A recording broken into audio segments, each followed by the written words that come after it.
আমাকে এখানে এসে অনেকেই ফোনে বা মেসেজে জিজ্ঞেস করেছে যে কেমন লাগছে কেরালা। যে কোনো নতুন জায়গা এলে অবশ্যই আমার মনে হয় যে নতুন জায়গা মানাতে অনেকটাই সময় লাগে। প্রথমে এসে আমার মনে হয় না যে সবার, যদি পার্মানেন্টলি থাকার জন্য আসা হয়, যদি বেড়াতে আসা হয় সেটা তো একদমই আলাদা, সেটার একটা আলাদাই এক্সাইটমেন্ট থাকে। বাট যদি একটা নতুন জায়গায়, নতুন রাজ্যে, যেহেতু আমরা বাঙালি, সো অবশ্যই বড় হয়েছে ওয়েস্ট বেঙ্গলেই।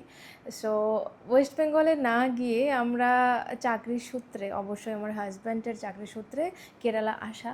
তো এখানে এসে জার্নিটা না একদম অন্য রকম ছিল। প্রথমে যখন আসি, আমরা এসেছি ইন্ডিয়াতে 29 আর আজকে প্রায় 2 মাস হয়ে গেছে, কমপ্লিট হয়ে গেছে। তো যখন আসি আলাদাই সব কিছু মনে হয়েছিল, যেহেতু অনেকটা সময় বিদেশে ছিলাম, সেই জন্য অনেক স্ট্রাগল করতে হয়েছে ওয়েদারের সাথে।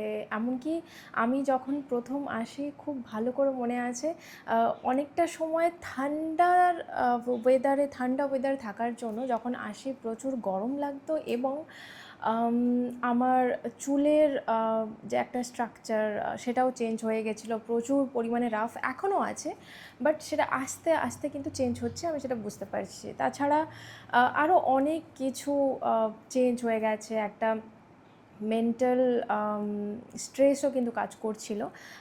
কারণ আমি বললাম যে আজকের ভিডিও শুধু আজকের ভিডিও নয়, আমি অ্যাকচুয়ালি চেষ্টা করি যে কোনো অনেস্ট এক্সপিরিয়েন্স শেয়ার করার।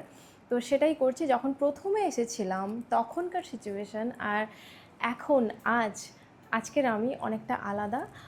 অবশ্যই আমি সবসময়ই চাই যে যে কোনো জায়গা, আমি যদি সেখানে আমাকে থাকতে হয়, যে কোনো জায়গাকে আমি মানিয়ে নিয়ে নিজের মতো করে থাকতে চাই।